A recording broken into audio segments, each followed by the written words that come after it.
ఢిల్లీ నుంచి గల్లీ దాకా ఉన్నారండి గర్ల్ ఫ్రెండ్స్. మళ్ళీ మళ్ళీ డౌట్ ఉందంటే ఇస్తాలేండి రిఫరెన్స్. నీలాల నీ కళ్ళు నన్ను చూస్తుంటే చాలు, గడిపేస్తా నంబు నూరేళ్ళు.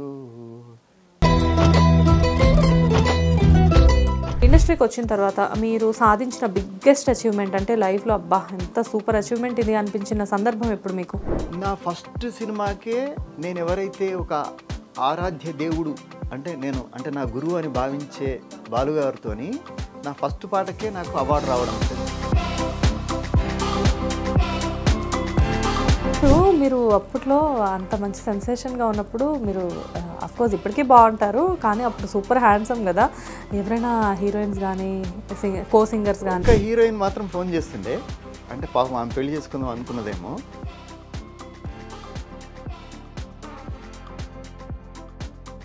చక్రి గారు సడన్గా అలా అయ్యారు కదా, అప్పుడు మీకే తెలుసా ముందే ఆయన హెల్త్ అంతా అప్సెట్లో ఉన్నారు అని చెప్పేసి? ఆయనకి ఇట్లా అవుతుందని ఎవరు అనుకోలే, కానీ ఏమైందంటే ఆయన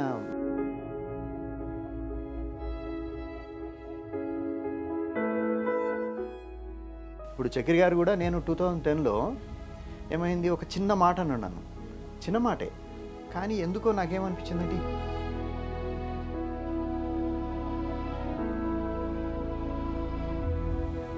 అని అట్లా ఆ 2010 నుంచి ఆయన చనిపోయే వరకు నేను ఆయన దగ్గర ఒక్క పాట కూడా పాడలే. ఇప్పుడు ఎంతో అద్భుతమైన సింగర్స్ ఉన్నారు ఇండస్ట్రీలో, ఉన్నప్పటికీ కూడా సిద్ శ్రీరామ్ గారు లాంటి వాళ్ళని కొన్ని గట్టిగా డబ్బులు ఇచ్చి తీసుకురావడానికి రీజన్స్ ఏంటి? అంటే మన దగ్గర ఒకటి ఉంటుందండి తెలుగులో, మనము ఎంత గొప్ప వాళ్ళం అంటే తెలుగు వాళ్ళమంతా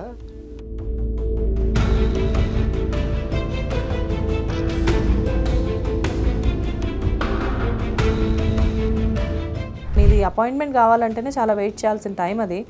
అలాంటి ప్లేస్ నుంచి సడన్గా ఎందుకు మూవీస్ నుంచి ఎందుకు తప్పుకున్నారు మీరు? ఏంటంటే ఆయన పాడతలేడు, ఇప్పుడు ఆయన మొత్తం ఫుల్ టైం అంతా రియల్ ఎస్టేట్ తర్వాత దాంట్లో ఉంటాడు. 200 పైన సాంగ్స్ కంపోజ్ చేసి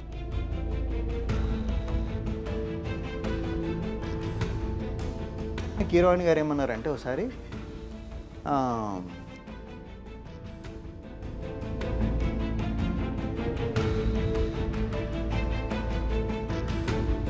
నమస్తే, వెల్కమ్ టు హిట్ టీవీ. నేను శ్వేత. ఈరోజు నాతో పాటు చాలా చాలా చాలా నాకు ఇష్టమైన స్పెషల్ గెస్ట్ ఉన్నారు. బేసిక్గా ఈయన ఎంత స్పెషల్ గెస్ట్ అంటే ఒక టైంలో హిజ్ ద సెన్సేషన్ లైక్ అంటే, బట్ ఆఫ్కోర్స్ ఇప్పటికీ కూడా హిజ్ నాట్ నార్మల్ పర్సన్. కాకపోతే ఏంటంటే ఈయన ఇంటర్వ్యూ దొరుకుతుందా లేదా అని చెప్పి నేను అనుకున్నాను, బట్ నేను అడగగానే చాలా హ్యాపీగా యా ఐల్ కమ్ అని చెప్పేసి చాలా సింపుల్గా చెప్పారు. And he's not a singer, he's a singer, lyricist, music director, at the same time artist, what not. ఒకటి రెండు కాదు, చాలా క్వాలిఫికేషన్స్, చాలా క్వాలిటీస్ ఉన్నాయి. కాకపోతే ఇంకా మనకు తెలియనివి ఏమన్నా కొత్త కొత్త కోణాలు ఉన్నాయేమో ఆయన అడిగే తెలుసుకుందాం. నమస్తే సార్. నమస్తే అండి. మిమ్మల్ని ప్రత్యేకంగా నేను ఫలానా వ్యక్తి అని చెప్పేసి ఇంట్రడ్యూస్ చేయాల్సిన అవసరం లేదేమో. బేసిక్గా అయితే he is none other than mister Ravi Varma అని చెప్పేసి చెప్పాలి. కాకపోతే మిమ్మల్ని చూసిన తర్వాత ఎవరికి ఇంట్రడక్షన్ అనేది అవసరం లేదు. ఎనీవేస్ చెప్పాలి కాబట్టి welcome to our hit studio Ravi Varma గారు. థ్యాంక్ యూ అండి. రవి వర్మ గారు ఎలా ఉన్నారు? బాగున్నా. I'm also very happy, very excited to see you అండి. నేను కూడా హ్యాపీ. కొన్ని సాంగ్స్ అంటే నా ఫేవరెట్ సాంగ్స్, ఓ మనసా సాంగ్ కానివ్వండి, చెలియా చెలియా కానివ్వండి, అవి బ్రేకప్ సాంగ్స్. కాకపోతే మంచి మాస్ సాంగ్స్, అన్న నడిచొస్తే మాస్ అని దగ్గర నుంచి సో మెనీ సాంగ్స్. మేబీ ఆ వాయిస్లోనే ఏదో మ్యాజిక్ ఉంటుంది. లక్కీగా నాకు వచ్చిన హిట్ సాంగ్స్ అన్నీ కూడా ఇటు మెలడీ, తర్వాత అట్లాగే ఫాస్ట్ బీట్, తర్వాత సెమీ ఫోక్ కైండ్ ఆఫ్, అట్లా అన్ని జానర్స్. అంటే తక్కువ పాడిన నేను ఒక 350 మూవీస్ అట్లా పాడింటా. సో వాటిల్లోనే ఇన్ని రకాల అంటే వేరియేషన్స్ రావడం. కానీ లేటెస్ట్ సెన్సేషన్ మీరు శరపంజరం. శరపంజరంలో సాంగ్స్ అన్నీ బాగుంటాయి, మన మలిక్ గారు మ్యూజిక్ ఇచ్చారు. కానీ ఏంటంటే శరపంజరం సాంగ్స్లో మీరు పాడిన సాంగ్ ఒక యూనిక్ సాంగ్ అని చెప్పాలి. వన్స్ అంటే నేను వీళ్ళు స్టేటస్లు పెడుతుంటే చాలామంది చూశాను, సాంగ్ అలా ప్లే అవుతుంటే వాటి మీద అలా కలర్ పేపర్స్ వేయడం. అదే థియేటర్లో ఇట్లా అంటే అప్పట్లో ఉండేదన్నమాట. ఏంటంటే ఒక అంటే పెద్ద హీరోకి లేకపోతే ఇట్లా హిట్ సాంగ్ రాగానే అందరూ పేపర్లు విసరడం. అయితే ఆఫ్టర్ లాంగ్ టైం మళ్ళీ అట్లాంటి ఎక్స్పీరియన్స్ అంటే చాలా హ్యాపీ అనిపించింది ఈ పాటతో. నేను మిమ్మల్ని ఫస్ట్ టైం చూసింది జెమ్నీలో. రవి వర్మ గారు అంటే నాకు ఎప్పుడు తెలుసు అంటే మాస్ మూవీ టైంలో మాస్ మాస్ మూవీగా తర్వాత Shivamani. Shivamani sorry Yeah. Mass కాదు శివమణి టైంలో నాగార్జున గారు మీకు ఒక షీల్డ్ ప్రజెంట్ చేస్తూ ఉంటారు. అక్కడ చూసాను నేను మిమ్మల్ని. నేను అప్పుడు మీరు అంటే నాకు అప్పుడు ఇదంతా తెలీదు సింగర్ ఇలా. కాకపోతే నేనేమనుకున్నానంటే మేబీ మీరు కూడా వన్ ఆఫ్ ది ఆర్టిస్ట్ ఏమో అని చెప్పేసి అనుకున్నాను. మేబీ నాగార్జున గారితో పాటు ఏమన్నా బ్రదర్ క్యారెక్టర్ కానీ లేకపోతే అలా మూవీ ఆర్టిస్ట్ ఏమో మీరు అని చెప్పేసి అనుకున్నా. తర్వాత తెలిసిందనమాట మీరు ఒక సింగర్ అని చెప్పేసి. బట్ సింగర్ అంటే మామూలు సింగర్ కాదు. నాకు బాగా గుర్తు ఏంటంటే చిత్రం మూవీలో అది మీ డెబ్యూ అనుకున్నాను. డెబ్యూ. ఆ సాంగ్ ఒకసారి పాడండి. ఢిల్లీ నుంచి గల్లీ దాకా ఉన్నారండి గర్ల్ ఫ్రెండ్స్, మళ్ళీ మళ్ళీ డౌట్ ఉందంటే ఇస్తాలేండి రిఫరెన్స్, హల్లో అంటే అల్లుకుపోయే లేడీస్ ఉన్నారు, కల్లోనైనా కిస్సిమ్మంటూ వేధిస్తుంటారు. అది ఆ టైంలో నిజానికి రేడియోలు తప్ప అంటే టీవీలు రేడియోలు ఇంతే కానీ అప్పటికి స్పాటిఫైలు ఇలాంటివి ఏమీ లేవు. ఆ టైంలో మొబైల్స్ ఇవేం లేవు. అయినప్పటికీ కూడా ఆ సాంగ్ భలే ఫేమస్ కదా. చాలా అంటే ఇంకా దానికి అది క్యాప్షన్గా కూడా వచ్చేది పేపర్లలో. ఇప్పుడు ఢిల్లీ నుంచి గల్లీ దాకా ఇట్లా జరిగింది అట్లా ఆ జరిగింది. టైంలో మీకు ఢిల్లీ నుంచి గల్లీ దాకా ఫ్యాన్స్ కూడా గట్టిగా ఉన్నారు కదా. ఫుల్ అంటే ఇంకా ఆ పాట పెద్ద సెన్సేషన్. ఆ తర్వాత నాకు వచ్చిన సాంగ్స్ కూడా అన్ని అట్లాంటి ఎక్కువ ఫాస్ట్ బీట్ మాస్ రావడం. సో దాంతో నాకేంటంటే ఇంకా స్టేజ్కి అంటే యాక్చువల్గా స్టేజ్కి మీరు ఎంత చేసినా కొన్ని మెలడీస్ అనేవి వినేవాళ్ళు తక్కువ ఉంటారు. ఎక్కువ ఏంటంటే మాస్ ఫాస్ట్ బీటే లైక్ చేస్తారు స్టేజ్ పైన ఎస్పెషల్లీ. సో అక్కడికి వచ్చేసరికి ఏంటంటే ఇట్లా ఫాస్ట్ బీట్ నాకు బాగా ఎక్కువ వచ్చినాయి కదా. దానివల్ల ఏంటంటే చాలా నాకు బాగా డిమాండ్ ఉంటుండే. ఎందుకంటే హైదరాబాద్లో ఇప్పుడు ఓన్లీ మెలోడీ సింగర్గా ఉంటే నాకు అన్ని పాటలు రాకపోయేవి. ఎందుకంటే మెలోడీ సింగర్ చాలామందే ఉంటారు. కానీ ఫాస్ట్ బీట్ ఇట్లా ఫోక్ కైండ్ ఎవరు పాడతారు అంటే రవివర్మ. సో దానివల్ల నాకు ఎక్కువ పాటలు మంచి పాటలు పడ్డాయి. ఓకే. శరపంజరంలో మీరు పాడిన సాంగ్ అంటే అన్ని సాంగ్స్ చాలా బాగున్నాయి అందులో, కానీ మీరు పాడిన సాంగ్ వచ్చేసి శరపంజరంలో సంథింగ్ డిఫరెంట్. ఒకసారి ఆ సాంగ్ పాడండి. నీలాల నీ కళ్ళు నన్ను చూస్తుంటే చాలు, గడిపేస్తా నంబు నూరేళ్ళు. ఈ పాట అయితే ఈ పాట ఏంటంటే యాక్చువల్గా నాకు తమ్ముడు మల్లిక్ నాకు యాజ్ ఇట్ ఈస్గా ఒక ఫాస్ట్ బీట్ వాడమని ఇచ్చాడు. ఈ సినిమాలో పంపించాడు. పంపిస్తే నేనేం చేసిన అంటే తమ్ముడు నేను అన్ని ఫాస్ట్ బీట్లు మస్తు పాడినా, కాకపోతే నాకు మెలడీస్ బాగా హిట్ అయినాయి కదా. ఏది చెలియా చెలియా, భద్రాలో ఓ మనస, పిలిచిన పలకదు ప్రేమ, గోరు వంక గోదారి వంక అనేది కబడ్డీ. సో ఈ మెలడీస్ ఉన్నాయి కదా, మెలడీస్ తక్కువ ఉన్నాయి అవి. గోరు వంక గోదరప్ప ఏం సాంగ్ సార్ అసలు మీవి. సో ఇట్లా తక్కువ ఉన్నాయి కదా. సో నేను మెలడీ పాడదాం అనుకుంటున్నాను తమ్ముడు, ఈ ఫాస్ట్ బీట్ ఇప్పుడు కాదు ఇట్లా అంటే. మరి సినిమాలు ఇంకేమైనా ఉన్నాయంటే ఈ ఇంకా ఎవరు పాడలేదన్న ఫైనల్, అన్ని సాంగ్స్ ఉన్నాయి, మీకు అన్ని పంపిస్తా, మీ ఇష్టం వచ్చి మీరు సెలెక్ట్ చేసుకోండి అన్నాడు. అనగానే నేను ఇది తీసుకున్నా. సో అట్లా నాకు లక్కీగా అంత మంచి పాట, మళ్ళీ చెలియా చెలియా ఓ మనస కైండ్ ఆఫ్ సాంగ్ ఇది. యాక్చువల్గా ఏదో పెద్ద హీరో అట్లా ఉండింటే ఇది పెద్ద అంటే మిలియన్స్ వెళ్ళి క్రోర్స్ వెళ్తుండే. కాకపోతే ఏంటంటే చిన్న సినిమాలకు తెలుసు కదా మీకు, ఎందుకంటే వాళ్ళు అన్ని డబ్బులు పెట్టలేరు, అంతా ప్రమోట్ చేయలేరు. యాక్చువల్గా జీరో బడ్జెట్ మూవీ శరపంజరం. మీకు ఏమైనా రెమ్యునరేషన్ ఉందా సార్ ఆ సాంగ్? లేదండి, ఎవరు, నేను మామూలుగా ఫ్రీగానే పాడినా. కానీ మీరు ఫ్రీగా అంటే ఒక్కోసారి ఏమవుతుందంటే మనం కూడా అవతల అర్థం చేసుకోవాలి. ఈ ఫీల్డ్లో అయినా ఎక్కడైనా ఏంటంటే నిజంగా ఇది కమర్షియలా. ఇప్పుడు నాకు కూడా అట్లా కొందరు హెల్ప్ చేస్తారు. ఎట్లా అంటే ఇప్పుడు నా ఛానల్ ఉంటుంది అనుకోండి, నాకు కొన్ని అంటే 2 ఛానల్స్ ఉన్నాయి ఇట్లాగే ఊరికే, అంటే ఒకటి డివోషనల్ ఒకటి కమర్షియల్. ఇప్పుడు దానికి మీకు ఛానల్స్ ఉన్నాయా? అంటే ఎక్కువ నేను యాక్టివ్ ఉండను దాంట్లో, ఎందుకంటే నాకు ఒక టీం లేదు. సో అన్నీ నేనే చేయాలి, అంటే నేనే రాజు నేనే మంత్రి, కాబట్టి కొద్దిగా టైం టేకింగ్ ప్రాసెస్ ఉంటుంది. కానీ ఈ స్పాటిఫైలో వాటిలో మాత్రం ఈ ఆడియోస్ మాత్రం పెడుతూనే ఉంటారు రెగ్యులర్గా. నాకు ఏప్రిల్లోనే ఈ లాస్ట్ ఏప్రిల్లో ఒక 2 lakhs ఫాలోవర్స్ పెరిగినరు ఇది స్పాటిఫైలో. అది ఎక్కువ ఏంటంటే మళ్ళీ ఈ పాటలకే, ఇది చెలియా చెలియా ఓ మనస, అన్న నడిచేస్తే మాస్, అట్ట అంటోడే ఇట్ట అంటోడే దేశం. సో అది కూడా మంచి హిట్ సాంగ్ అది.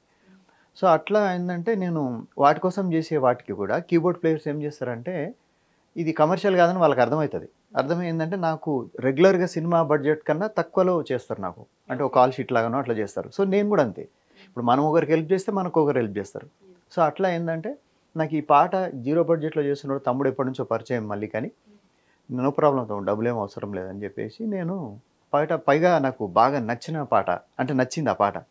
అసలు ఆ చరణంలో పీక్ వెళ్తుంది, అసలు మామూలుగా ఉండదు, చాలా బాగుంటుంది ఆ సాంగ్. నాకు తెలిసి నేను ఫస్ట్ విన్నప్పుడు సాంగ్ అది వినడమే ఫస్ట్లోనే చాలా అందంగా అనిపించింది. అయితే ఎవరు పాడారు ఈ సాంగ్? నేను సడన్గా రికగ్నైజ్ చేయలేదు వాయిస్ని. అబ్బా ఎంత బాగుంది, సింగర్ ఎవరని చెప్పేసి క్రెడిట్స్లోకి వెళ్ళి చూస్తే మీ పేరు ఉంటే నేను షాక్ అయ్యా. ఏంటి రవివారం చాలా రోజుల తర్వాత. సార్ నాకు ఎప్పటి నుంచో ఈ డౌట్ ఉండిందంటే మీరు అసలు ఒక టైంలో చాలా బిజీ సింగర్. ఎంత బిజీ అంటే ఒక ఇంటర్వ్యూ కాదు, అసలు ఒక టైం మీది అపాయింట్మెంట్ కావాలంటేనే చాలా వెయిట్ చేయాల్సిన టైం అది. అలాంటి ప్లేస్ నుంచి సడన్గా ఎందుకు మూవీస్ నుంచి ఎందుకు తప్పుకున్నారు మీరు? నేనే తప్పుకోలేదు. ఇక్కడ ఏంటంటే నేను మస్తు ఇప్పుడు కలిసిన మ్యూజిక్ డైరెక్టర్ నల్లా అడుగుతూనే ఉంటా. ఇప్పుడు నేను ఆర్పి గారు ఇంట్రొడ్యూస్ చేశారు నన్ను. సో చక్రి గారేమో ఎక్కువ పాటలు పాడించారు. చక్రి గారు అసలు మీ ప్రతి 100 సినిమాలు చేస్తే ఆయన నేను 70 సినిమాలు పాడింటా. అసలు ఆయన సినిమాలో మీరు పాడని సాంగ్ లేదనుకుంటా. అంటే అదే ఆల్మోస్ట్ 70 సాంగ్స్ అంటే దాంట్లో దాదాపు ఒక 10 మంచి సూపర్ డూపర్ హిట్స్ ఇచ్చాడు నాకు. ఆ తర్వాత దేవిశ్రీ ప్రసాద్ గారి దగ్గర పాడిన 3 పాటలు హిట్. ఆర్య, దేశముదురు, తర్వాత మాస్. మై బ్రదర్ కదా ఆర్య. సో అట్లా మణి గారి దగ్గర 3 సినిమాలు పాడితే 2 సూపర్ డూపర్ హిట్. ఏది తెలుగోడి స్టైలే నాటు కొట్టుడు బీటే స్టైల్ బేబీ జిందాబాద్ అది. తర్వాత సూపర్ ఫాస్ట్ బీట్స్ అవన్నీ. గోలా గోలా రంగోలా గుండెల్లో నారాగాల అది కూడా. సో ఇట్లా నాకేంటంటే ఆయన దగ్గర పాడిన 2 హిట్స్. సో ఇట్లా అందరు అంటే కిరవాణి గారి దగ్గర పాడిన కానీ నేను అది ఆ పాట అంత పెద్ద హిట్ అవ్వలేదు. ఓకే, ఏం పాట అది ఏంటంటే రాజేంద్ర ప్రసాద్ గారి మూవీ.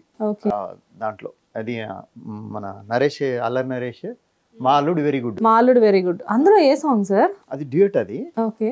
అయితే సో అంటే అది పెద్దగా పాపులర్ అవ్వలేదు కానీ బట్ ఒక లెజెండరీ అంటే తెలుగు ప్రైడ్ కిరవాణి గారి దగ్గర కూడా పాడడం నా లక్ అది. తర్వాత సో అట్లా శ్రీలేఖ గారు, తర్వాత ఇట్లా శశిప్రీతం గారు, ఇట్లా అందరు ఆల్మోస్ట్ ఇట్లా ఎవరి పేరు చెప్తే ఆల్మోస్ట్ వాళ్ళందరి దగ్గర నేను పాడిన.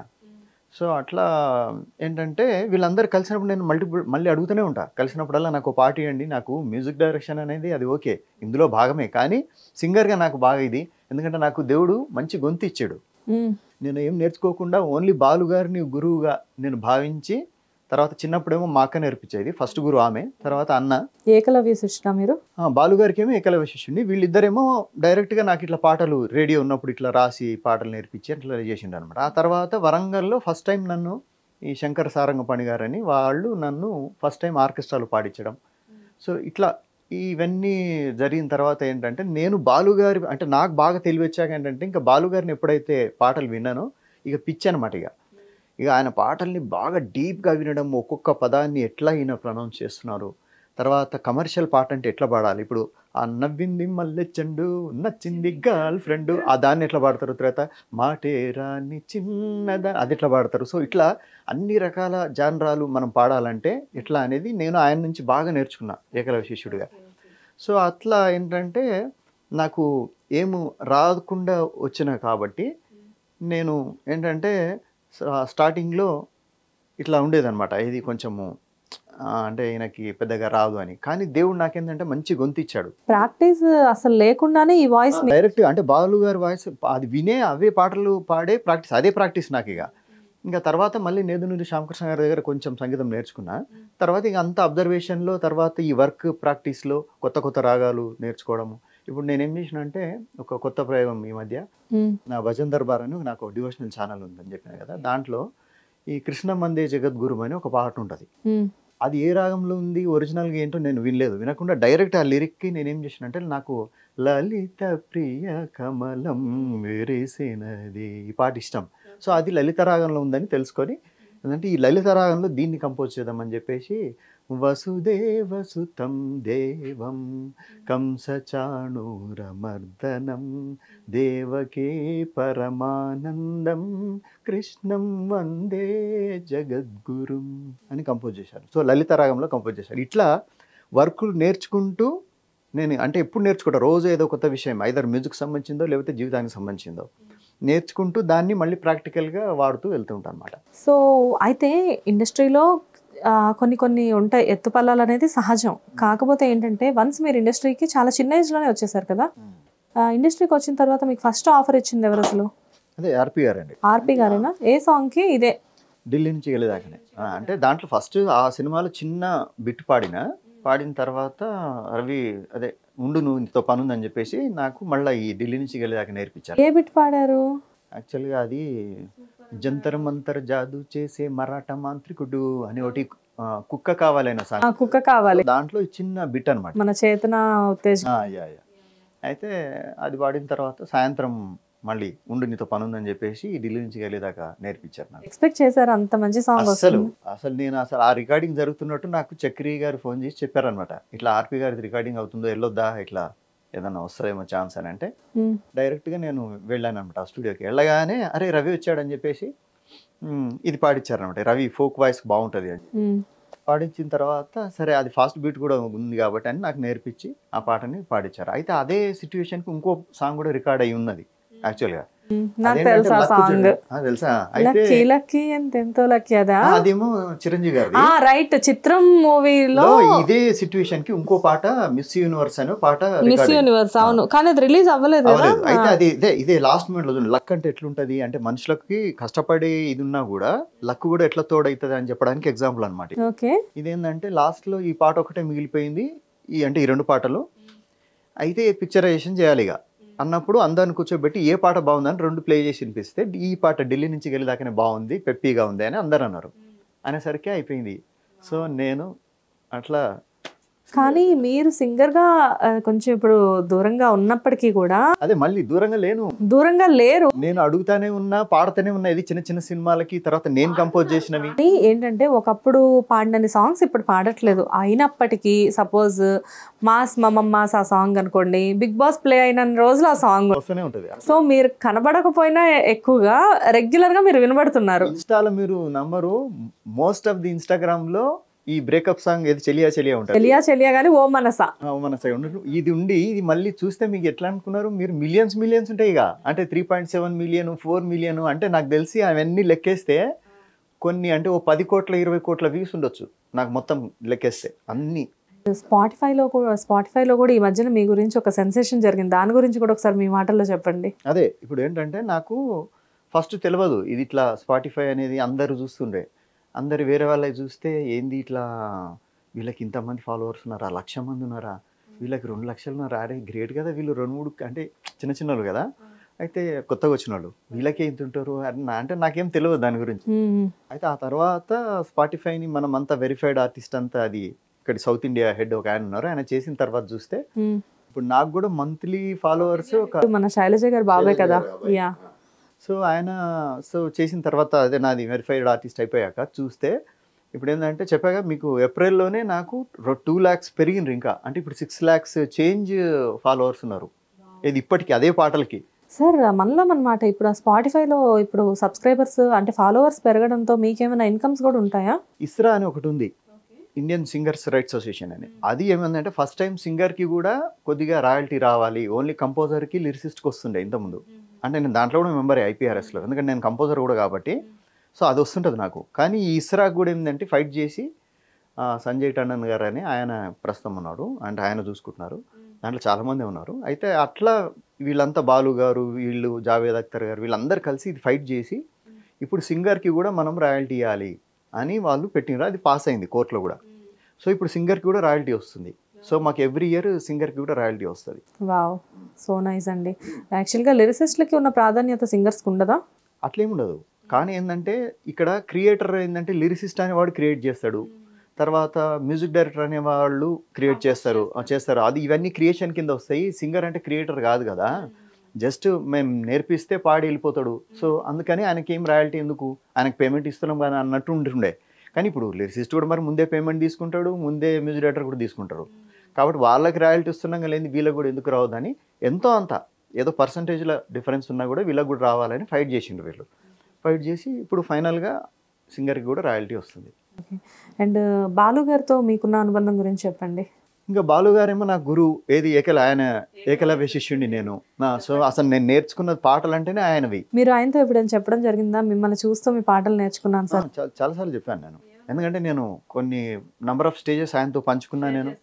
తర్వాత నా మ్యూజిక్లో ఆయన పాడిండ్రు, అది ఇంకా వెరీ హ్యాపీ థింగ్. ఎందుకంటే నేను ఎప్పుడు ఊర్లో ఉన్నప్పుడు ఏంటంటే ఇప్పుడు వినబోయే పాట ఎస్పి బాలసుబ్రహ్మణ్యం, సుశీల ఆలపించగా ఇట్లా ఇది వినడమే తప్ప మనం కలుస్తా అని అనుకోలే. కానీ మీ కంపోజిషన్ లో ఆయన సాంగ్ పాడతారని అసలు మీరు, అది మీకు ఒక హానర్ లా అనిపించుండాలి. మామూలు హానర్ కాదు.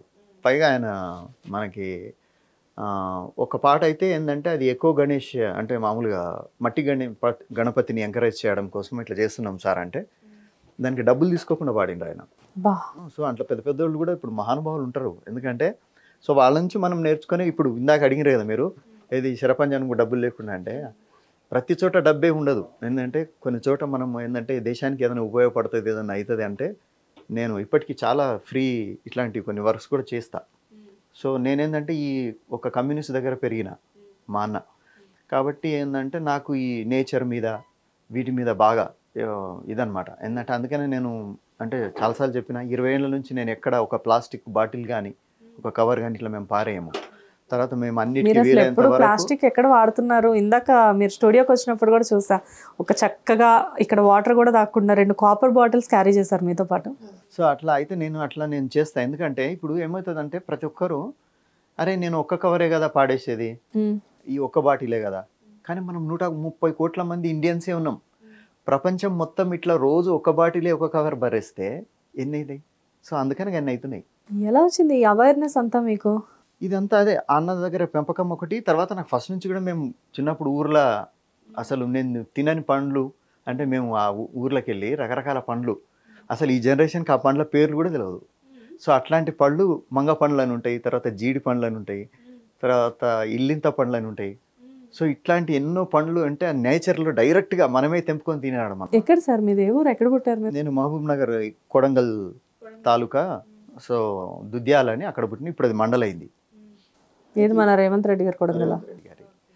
సో అక్కడ పుట్టిన నేను. అక్కడ 7th క్లాస్ వరకు అంటే 12 years వరకు అక్కడే ఉన్నా. సో ఆ 12 yearsలో నేను ఆ మా ఊర్లో చెరువుకి ఈతకి వెళ్ళడం కానీ, లేకపోతే అంటే ఫ్రెండ్స్తో కలిసి ఇట్లా ఈ పండ్లు అవన్నీ తెంపుకొని జేబులలో వేసుకోవడము.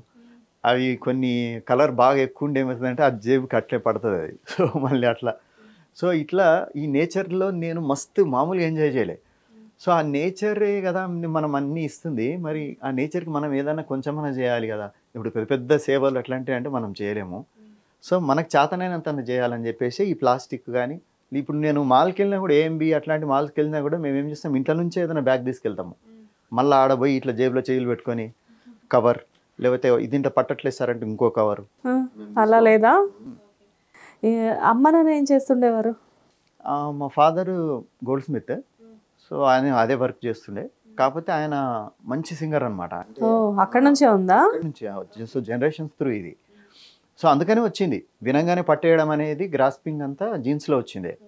సో ఇప్పుడు నా బిడ్డ కూడా పడుతుంది అనమాట. అంటే ఇది జస్ట్ ఇట్లా ఊరికే నేర్చుకోలేదు, పియానో నేర్చుకుంది కొంచెం. అయితే ఈ ఫాదర్ ఏంటంటే పాడిన 20 పాటలు లేకపోతే 10 ఆయనకు వచ్చినాయి. ఎంత పర్ఫెక్ట్ అంటే ఎక్కడ ఒక అపశృతి కానీ అట్లా ఉండకపోతుండే. పర్ఫెక్ట్ సింగర్ అనమాట ఆయన. ఇక అసలు మా ఫాదర్ పాడుతుండంటే ఇంకా ఊర్లో చాలామంది నారాయణ పాడుతున్నాడని అట్లా అనుకునేవాళ్ళు. సో అట్లా దానివల్ల మాకేంటంటే చిన్నప్పటి నుంచి కూడా ఈ ఆర్ట్ అంటే బాగా ఇష్టం. అసలు నాకు చదువు అంత ఇంట్రెస్టే లేదు.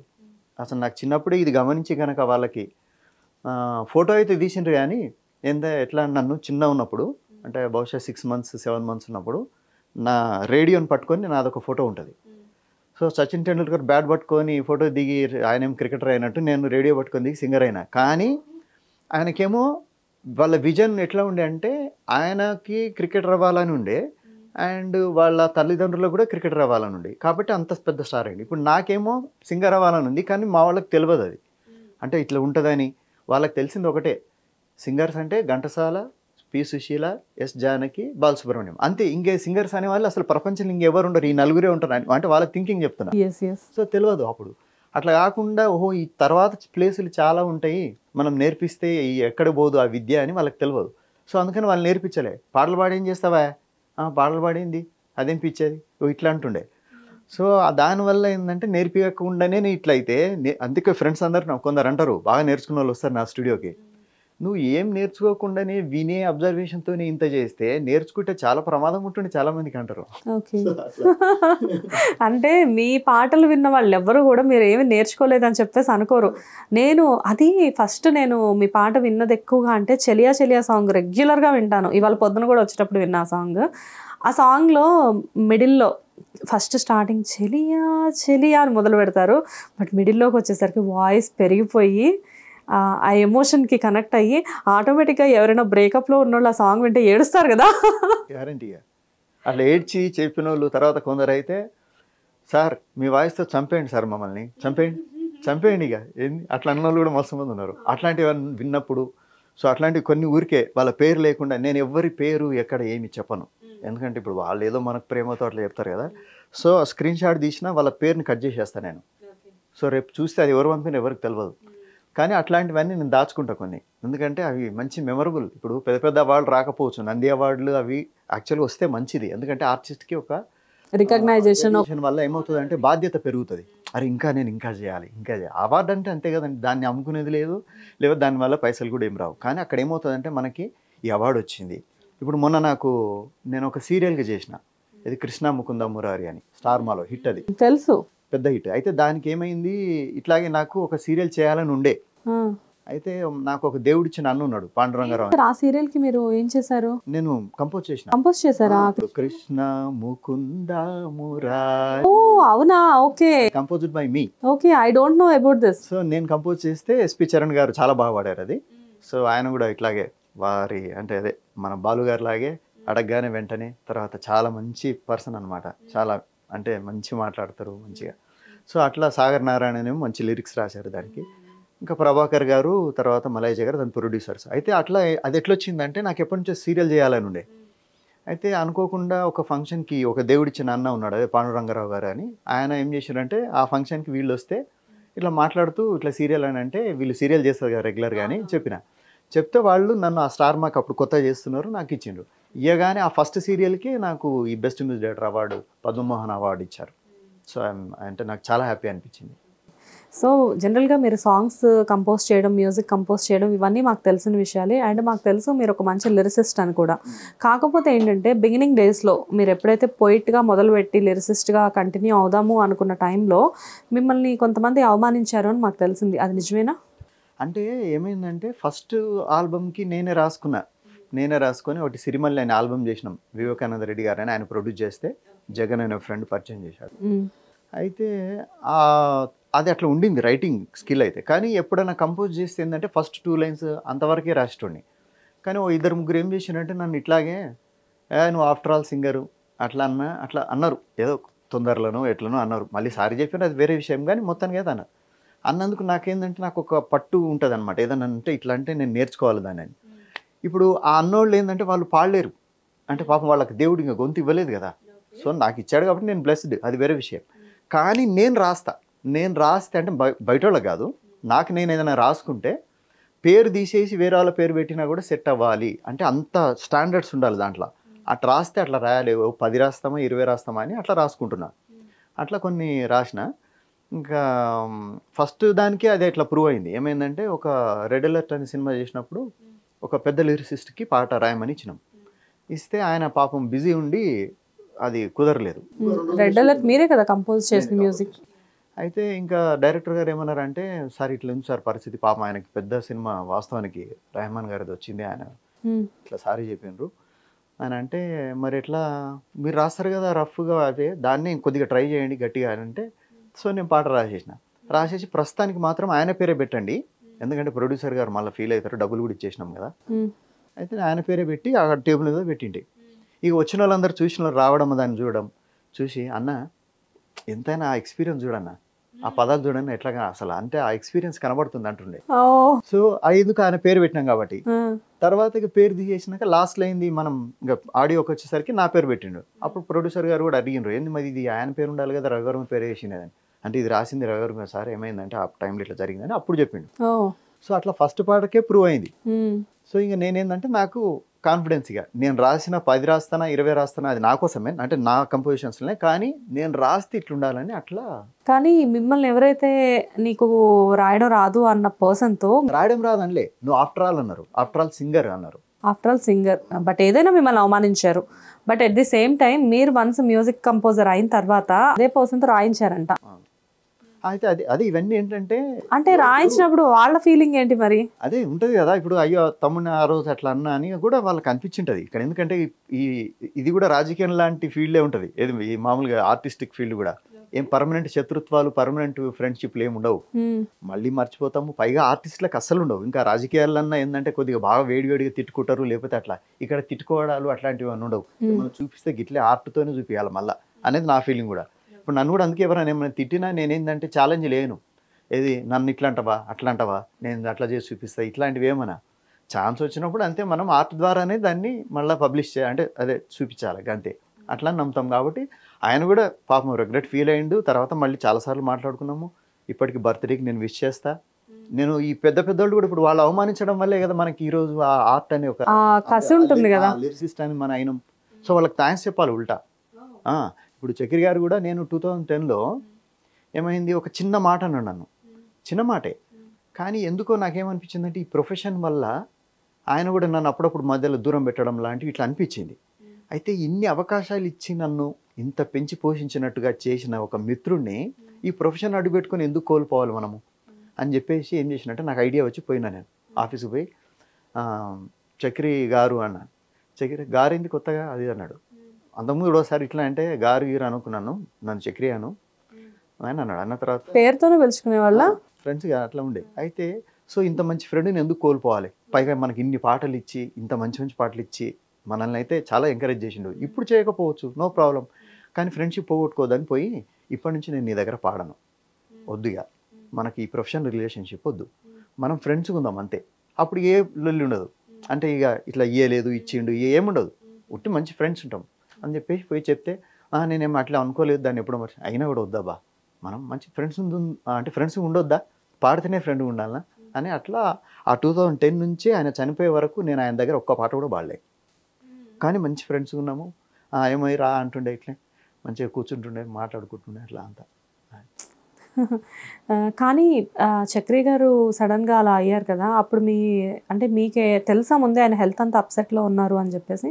అంత ఉందని తెలియదు, ఎందుకంటే ఈజ్ హ్యాపీ పర్సన్, ఎప్పుడు కూడా నవ్వడం నవ్విస్తూ అట్లా. ఆయన దేనికి చాలా మందికి హెల్ప్ చేశారు. చాలా మందికి హెల్ప్ చేశారు.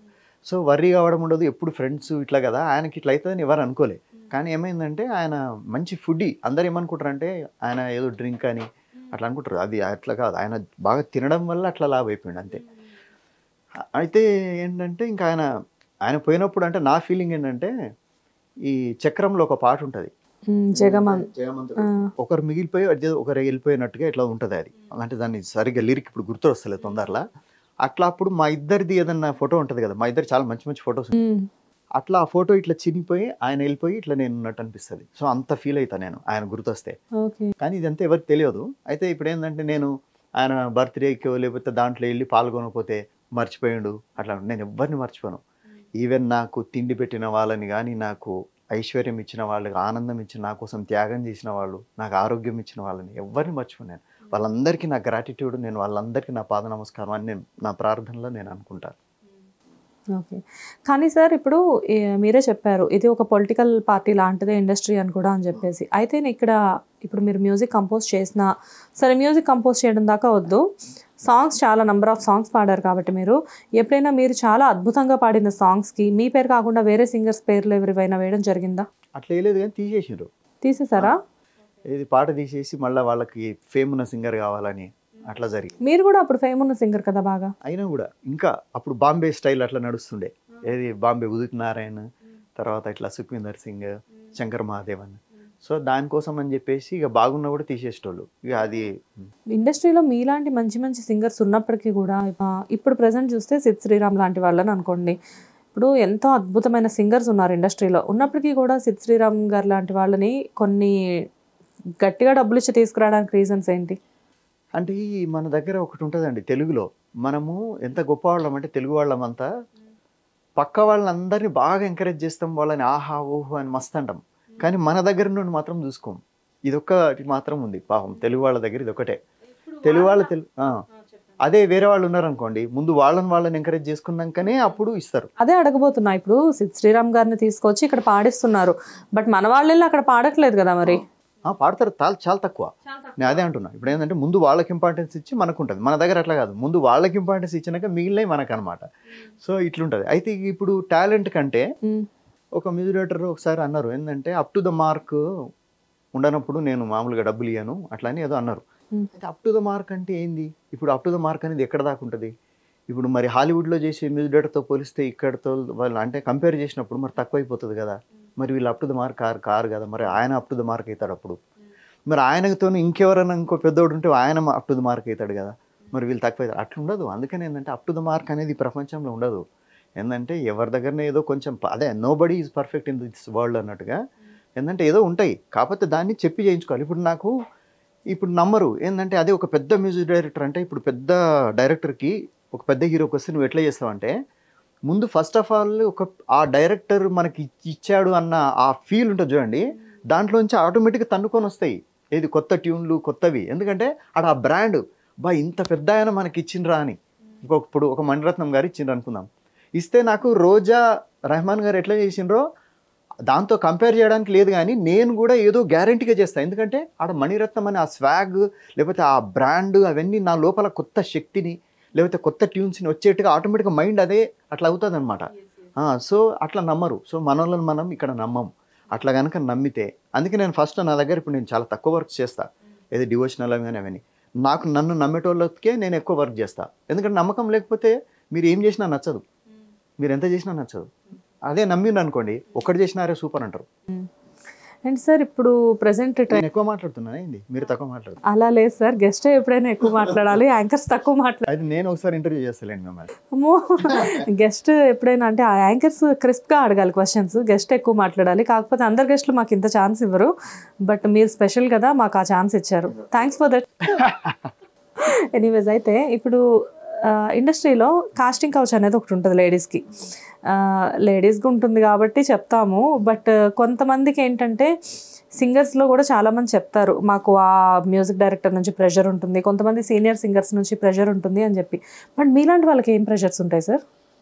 మాకు కూడా ఉంటాయి. అయితే ఇక్కడ ఏమవుతుందంటే ఇక్కడ స్త్రీ అనేది ఇన్ని రోజులు అణచబడ్డది అనే దానికి కారణంగా, పైగా స్త్రీకి కొన్ని అంటే బేసిక్గా భగవంతుడు ఇచ్చిన అంటే ఏవైతే కొన్ని బయాలజికల్ అది జెంట్కి వేరు స్త్రీకి వేరు ఉండడం వల్ల అది వచ్చింది తప్ప చాలామంది స్త్రీలు కూడా పురుషుల్ని వేధించేటోళ్ళు ఉంటారు. అయితే అది సీక్రెట్ తెలియదు మీకు, అంటే తెలిసే ఉంటుంది కానీ, ఎందుకంటే ఇప్పుడు నాకన్నా బాగా ఏజ్ ఎక్కువ ఉన్న వాళ్ళు ఉంటారు, వాళ్ళు ఇప్పుడు సపోజ్ నాలాంటి వాళ్ళ మీద మనసు పడతారు. వాళ్ళు పడి ఏం చేస్తారు, వాళ్ళు కూడా ఇట్లా మెసేజ్ చేయడమో లేకపోతే మన ఇద్దరు ఫోటో చూసి ఈ జంట చాలా బాగుందని అన్నారు అట్లా నేను చెప్తుంటారు. వాళ్ళు కూడా మరి జంట ఎట్లా బాగుంటుందండి, వాళ్ళు ఆల్రెడీ ముచ్చలోళ్ళు, మరి నేను ఇట్లుంటాను. అయితే ఇప్పుడు వాళ్ళంటే ఏం కాదు, లేడీస్ జెంట్స్ అంటే ఏమనదు, ఏమనొద్దు మనము, అదేం కాదు కూడా. ఇదే విషయము ఇప్పుడు సపోజ్ నాకన్నా 10 ఏళ్ల పిల్ల 14 ఏళ్ల పిల్ల చిన్నపిల్ల వచ్చింది అనుకో, ఇప్పుడు ఆ పిల్ల సార్ మీరు చాలా బాగుంటారు సార్ అని ఒక పిల్ల అంటే, నేను కూడా అసలు ఈ డ్రెస్లో నువ్వు మస్తున్నావు అన్నా అంటే కథం అదేదో అయిపోతుంది లొల్లి. అంటే చాలామంది చేయరు కానీ చెప్తున్నా. సో ఇట్లా ఇది ఉంటుంది. తర్వాత ఇక అపోజిట్ జెండర్ అన్నాక ఎప్పుడైనా జనరల్గా జెంట్కి ఎక్కువ ఈ బయాలజికల్ ప్రాబ్లం వల్లనే ఒక ప్రతిసారి రొమాన్స్లో ఒక సమాధి స్థితి వస్తుంది. అయితే ఈ సమాధి స్థితి రావాలంటే బాగా ధ్యానం చేయాలి. అంటే ఒక 10 days కంటిన్యూ మెడిటేషన్ కోర్స్ అట్లా ఏదంటే మొత్తం మొబైల్ కూడా పక్కన పెట్టి అట్లాంటి కోర్స్ నేను చేసిన. మొబైల్ తీసేసుకుంటారు అక్కడ. అయితే అట్లా 10 days అసలు ఎవరిని చూడొద్దు మనం, ఓన్లీ చూసినా కూడా ఇట్లా కాళ్ళే చూడాలి. సేమ్ అట్లా ఇది రామాయణంలో చెప్పినట్టు నేను ఎప్పుడు సీతమ్మని చూడలేదు అన్నట్టుగా. సో ఆ జెంట్స్ కానీ లేడీస్ ఎవరిని మనము ఫేస్లో ఫేస్ కళ్ళు పెట్టి చూడకూడదు. 10 రోజులు ధ్యానం చేస్తే అప్పుడు ఆ సమాధి స్థితి వస్తుంది. వచ్చి అసలు మనకు బయటికి రాబుద్ది కాదు, ఇక అట్లే కూర్చొని ధ్యానం చేయబుద్ది అవుతుంది. అయితే ఈ స్థితి ప్రతిసారి రొమాన్స్లో జెంట్కి వస్తుంది, లేడీకి రాదు బయాలజికల్ కొన్ని ప్రాబ్లమ్స్ వల్ల. అయితే అట్లా వచ్చే లేడీస్ కూడా జెంట్స్ లాగానే బిహేవ్ చేస్తారు. వాళ్ళకు కూడా 3-4 బాయ్ ఫ్రెండ్స్ ఉంటారు. అంటే నేను చూసిన నా అబ్జర్వేషన్ చెప్తున్నా, ఇది only this is my personal opinion, నేను దీన్ని జనరలైజ్ చేయట్లేదు, ఏం లేదు, ఒక్కొక్కరికే ఒపీనియన్. అయితే సో వాళ్ళు కూడా మేల్ లాగానే బిహేవ్ చేస్తారు. వాళ్ళు కూడా 3-4 బాయ్ ఫ్రెండ్స్ ఉంటారు, ఇట్లా చేస్తుంటారు. అయితే ఈ జెంట్కేమో ప్రతి ఒక్కడికి ఇట్లా జరగడం వల్ల వీడు ఏం చేస్తాడు, 24 గంటలు ఇదే ధ్యాస మీద ఉంటాడు. ఎవరు కనపడతారా, ఏదన్నా అందామా లేకపోతే అడుగుదామా అని. అయితే దీంట్లో ఇక కొందరు క్లాస్ ఉన్న వాళ్ళు వీళ్ళు ఏం చేస్తారంటే అనరు కానీ లోపల మస్తు అనుకుంటారు. సో అందుకని కీరవాణి గారు ఏమన్నారంటే ఒకసారి ఇంటర్వ్యూలో చూసిన నేను, ఏమన్నారంటే ఏదైనా పని మనసా వాచా కర్మణ అని ఉంటుంది. సో మనసా వాచా కర్మణ అంటే ఇప్పుడు సపోజ్ మనసులో అంటే ఇట్లాగే ఇప్పుడు మిమ్మల్ని ఎవరో యాంకర్ అని పరిచయం చేశాడు, పైకేమో నమస్కారం అండి బాగున్నా, కానీ లోపల మొదలు ఏముందిరా అని లోపల అనుకున్నాం అనుకోండి. ఇదేంటి మనసు. ఇక వాచ అంటే ఏంటంటే అంటే నాకు తెలిసిందే, పర్లేదు సార్. Yes yes yes. ఇప్పుడు ఎవరైతే మిమ్మల్ని పరిచయం చేశారో ఆయన అట్లా పోయిండు అనుకో బయటికి ఫోన్ మాట్లాడానికి, ఈ డ్రెస్లో మీరు సూపర్ ఉన్నారండి, ఇది వాక్కు. ఇది అయిపోయిన తర్వాత నెక్స్ట్ కర్మణ అంటే ఒకవేళ ఇద్దరికి కుదిరితే ఏదైనా చేయడమో లేకపోతే బలం అది తర్వాత విషయం. కానీ ఈ రెండు కూడా తప్పే అంటారు ఆయన. వాస్తవమే కదా మరి. సో అంత కంట్రోల్గా ఇప్పుడు ఎవడుంటాడు? ఓకే. సో అట్లా ఉండడానికి దేశంలో ఎట్లాంటి పనులు జరుగుతున్నాయి, దాని మీద ఎవరన్నా వర్క్ చేస్తుండ్రా అంటే అందరు ఇట్లా ఏది మనసా వాచా కూడా సరిగ్గా ఉండడానికి ఏమైనా జరుగుతుందా? లేదే. రోజు ప్రతి యూట్యూబ్ ఛానల్లో దాంట్లో రకరకాల హెడ్డింగ్లు పెట్టి లోపల ఒక విషయం ఉంటుంది, బయట ఒకటి ఆడ thumbnail వేరే ఉంటుంది. తర్వాత ఆ అత్తతో అల్లుడు ఇట్లా చేసిండు, లేకపోతే భార్య దాంట్లో ఇవి దొరికినాయి, అది దొరికింది. ఇది అంటే ఏం చెప్పదలుచుకున్నారు మీరు? అంటే వీటితోని ఇప్పుడు అట్లాంటివి చేసిందని ఇంకా చెప్పకూడదు కదా, రేపటికి పిల్లలు కూడా చూస్తున్నారు కదా దాన్ని. మరి మన ఇంట్లో పిల్లలే అవి నేర్చుకోవాలా మరి? అట్లా కాకుండా ఫలాని ఓ డాక్టర్ ఉన్నారు శ్రీకాంత్ అని, ఆయన ఏం చేసిండు, ఆయన 50వ పుట్టినరోజుకి 50 చెట్లు పెట్టిండు. మరి ఆయనని ఇంటర్వ్యూ చేయండి, ఆయనకు చెప్పండి ఆయన ఏం చెప్తాడు. లేకపోతే ఇంకొక ఆయన ఉన్నారు అలేఖ్యం శ్రీనాథ్ అని ఉన్నారు, ఆయన ఏంటంటే ప్రతి ఆయన బిల్డింగ్లో విపరీతమైన చెట్లు పెడతారు ఆయన. సో ఇట్లాంటివి ఏదైనా చెప్తే అరే మనం చెట్లు పెట్టాలి, లేకపోతే నేచర్ అని తెలుస్తుంది. లేకపోతే అతతో అల్లుడు ఇట్లా చేసిండు ఇట్లా చేస్తే అంటే ఇంకోటి చేయాలనే అంటే ఏం చెప్పదలుచుకొని అట్లా చేస్తున్నారు? సో ఇట్లా విధ్వంసం చేసుకుంటా మళ్ళీ మగోడికి ఇట్లా ఏం అనకూడదు, లేకపోతే వాళ్ళు ఏం డ్రెస్ వేసినా ఏం చేయకూడదు, అట్లాంటి ఎట్లయితుంది కష్టం. సో అయితే మీరు కూడా కొన్ని ఇలాంటివి ఎదుర్కొన్నారనమాట. డెఫినెట్గా అవుతాయి, అదే చెప్తున్నా కదా, మనం చెప్తే నమ్మరు. ఇక ఇప్పుడు అందుకనే ఇక్కడ ఏముంటుందంటే, అందుకంటే స్త్రీ ఇన్ని రోజులు నేను అందుకనే ఒక ఆమె ఇట్లా పెట్టింది, స్త్రీ అణచబడ్డారు ఇన్ని రోజులు అంటే నేను అట్లా కాదు అని నాకు వారు తెలుసు పర్సనల్గా, పెద్ద రచయిత వాళ్ళు. అయితే ఆడని కామెంట్ పెడితే మనం హర్ట్ అయితే ఛాన్సెస్ ఉంటాయి కదా. సో అందుకని పర్సనల్గా మెసేజ్ పెట్టిన, స్త్రీ అణచబడడం కాదండి, జీవి పుట్టుక నుంచి జీవి ఎండేదాకా ఆడ మగ తేడాలు ఏముండవు. ఏది దేనికి బలం తెలివి ఉంటుందో దాందే రాజ్యం. ఓకే, అంతే. స్త్రీ అయినా పురుషుడైనా. ఇప్పుడు మీరు పవర్ఫుల్ అనుకోండి, మమ్మల్ని అందరు ఉరికిస్తారు మీరు, అంతేగా, మేమేం చేయలేము. సో అంటే బలం తెలివి ఉందంటే. ఈ రోజులు బట్టి నేను అనుకుంటున్నాను ఇండస్ట్రీలో లేడీస్కి మాత్రమే ఇలాంటి ప్రాబ్లమ్స్ ఉంటాయి అనుకున్నాను, కానీ బట్ జెంట్స్ కూడా ఉంటాయని చెప్పి ఇప్పుడు మీరు చెప్పాక అదే అంటే తక్కువ ఉంటాయి కంపేర్ టు లేడీస్. అదే చెప్పా, ఎందుకంటే దానికి బయాలజికల్, నేను అబ్జర్వ్ చేసిన బయాలజికల్ ప్రాబ్లం చెప్పాను కదా. ఈ పురుషుడికి ఏంటంటే ఎప్పుడు చూసినా వీడి ఇదే ఆలోచిస్తుంటాడు, ఎప్పుడు నాకు ఆ సమాధి స్థితి దొరుకుతుందా అని. లేడీస్ కి అది ఎక్కువ అందరికి కాదు కాబట్టి వాళ్ళు ఏంటంటే ఎప్పుడు అంత అన్నట్టు వాళ్ళు ఉంటారు. వాళ్ళకి ఏంటంటే ఎక్కువ మాటలు లేదా షాపింగ్ తిప్పడం అవి ఇష్టం. ఓకే, సో ఒక డాక్టర్ లాగా చెప్పిన కదా, మ్యూజిక్ డాక్టర్ నేను కాదు. యోగా, సమాధి స్థితి ఇవన్నీ చెప్తున్నారు మీరు, యోగాలో కూడా మంచి అంటే నేను నేర్చుకున్నా. అంటే ఇవన్నిటికీ కొంచెం ఉంటుంది బ్యాక్గ్రౌండ్. మనము కొన్ని అనుకుంటాం కర్మ ఇట్లాంటివి అంటే అదేం ఉంటుందిలే అని అనుకుంటాం, కానీ కొన్ని ఉంటాయి అవి. అంటే నేను అవి కూడా బిలీవ్ చేస్తా. అదే ఏదో పవర్ అయితే నడుస్తుంటుంది, అది మనం నమ్మినా నమ్మపోయినా. అందుకే మా గురూజీ అంటాడు, నువ్వు నమ్మందంతా అబద్ధం కాదు, సో నువ్వు నమ్మిందంతా నిజం కాదు. సో దాని మీద బాగా రీసెర్చ్ చేస్తేనే తెలుస్తుంది, ఎందుకంటే ఆయన సైంటిస్ట్, ఆయన గురుగారు. సో అట్లా ఇదేంటంటే ఇది కూడా మా ఊరికి ఎక్కడి నుంచో నెల్లూరు నుంచి ఒక ఆయన పెద్ద ఆయన గురుగారు వచ్చి మా ఇంట్లో ఉంటా అంటే, మా నాయన ఏంటంటే ఈయన కనుక ఇంకోసారి ఇంటికి రానిస్తే మీ అందరికీ బడితే పూజ అవుతుంది, ఎందుకంటే ఇట్లాంటి మోసగాళ్ళు ఉంటారు, వద్దు రానియొద్దు అని చెప్పిన మా నాయన చివరికి ఆయననే గురువుగా భావించి మా తమ్ముడి పేరు ఆయన పేరు పెట్టుకొని, అంటే మా నాయన చనిపోయేదాకా కూడా మా తమ్ముడిని ఆయన పేరుతోనే పిలిచేటోడు. ఎక్కడ నెల్లూరు, ఎక్కడ మహబూబ్ నగరు, ఎందుకు వచ్చిండు ఆయన ఆ గురూజీ. సో అట్లా ఇవన్నీ తెలియదు. సో అట్లా చిన్నప్పటి నుంచి ఏదో ఉంటుంది అది. సో అట్లా ఇవన్నీ కలిసి తర్వాత మళ్ళీ నేను గురుగారు ఆశ్రమం పక్కనే ఇల్లు కొనుక్కోవడము. సో ఇట్లా అన్నీ ఏవో తెలియకుండా కొన్ని మిరాకిల్స్ అట్లా జరుగుతుంది. ఓకే, నైస్, బాగుంది సార్. మంచి మంచి కట్టుబాట్లు, మంచి మంచి కాన్సెప్ట్లు. సరే, అట్లేముండవు. ఇప్పుడు నేను కూడా కొన్ని, ఇప్పుడు నేను మనసా వాచ కర్మణ అంటే కర్మణ కొన్ని ఏం చేయకపోవచ్చు, కానీ నేను కూడా మనసా వాచ కొన్ని ఆలోచిస్తుండొచ్చు. కాకపోతే ఏంటంటే రవివర్మ ఒక మంచి సింగర్, మంచోడు అన్న పేరు కోసం ఏం చేస్తామంటే దాన్నే కాపాడుకోవడం కోసము ఇక బలవంతాన కొన్నిటిని no no no cool down, చాలా హానెస్ట్ గా, చాలా ఓపెన్ గా చెప్పేసేస్తున్నారు మీరు. ఓకే, అందుకే నేను మా ఆవిడ నాది ఒక ఇంటర్వ్యూలో కూడా నేను చెప్పిన, గర్ల్ ఫ్రెండ్స్ ఉన్నారా మీకు అని అంటే ఉన్నారని చెప్పిన. అంటే ఉండేవాళ్ళు, ఇప్పుడైతే ఎవరు లేరు. అయితే మీరు అప్పట్లో అంత మంచి సెన్సేషన్ గా ఉన్నప్పుడు మీరు అఫ్ కోర్స్ ఇప్పటికీ బాగుంటారు, కానీ అప్పుడు సూపర్ హ్యాండ్సమ్ కదా.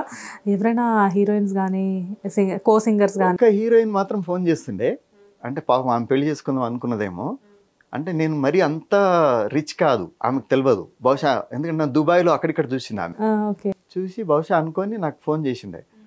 బట్ నేను అంటే మళ్ళీ మాటల్లో అర్థమవుతుంది కదా, పైగా నేను కొన్ని ఓపెన్గా చెప్పేస్తా, ఎందుకంటే ముందే ఇప్పుడు నా దగ్గర కూడా సింగర్స్ కొందరు వస్తారు కదా, వాళ్ళు అందంగా ఉంటే వాళ్ళని ఏం చేస్తారంటే నేను మంచిగా పాడుతున్నా కదా సార్ ఇట్లా అంటే, లేదమ్మా నువ్వు పాడట్లేదు సరిగా, మరి మా కాలేజీలో అక్కడ ఇట్లా మొత్తం నేనే సూపర్ పాడుతున్నా అంటే అది నిన్ను చూసి నువ్వు అందంగా ఉన్నావు కదా, సో నేను లేపుతున్నారు అంతే, కాబట్టి నువ్వు సింగింగ్ వద్దు, నీకు నిజంగా ఇంట్రెస్ట్ ఉంటే మామూలుగా మ్యూజిక్ నేర్చుకో, అంటే ఏది ఇన్స్ట్రుమెంట్ నేర్చుకో, సింగింగ్ అయితే రాదు ఓపెన్గా చెప్పేస్తే. ఇప్పుడు వాళ్ళందరూ కొందరు అప్పుడప్పుడు నాకు అట్లా ఎక్కడ కలిస్తే, సార్ మీరు ఆ రోజు చెప్పడం మంచిదే అయింది, మేము మంచి ఇప్పుడు సాఫ్ట్వేర్లోనూ అట్లా ఉన్నామని చెప్పిన వాళ్ళు ఉన్నారు, హ్యాపీ అనిపిస్తుంది. సో అట్లా నేను కరెక్ట్ చెప్పేస్తాను. సో చెప్పేసరికి ఆమెకు అర్థమైపోయింది, సో ఈయన అంత రిచ్ కాదు అని.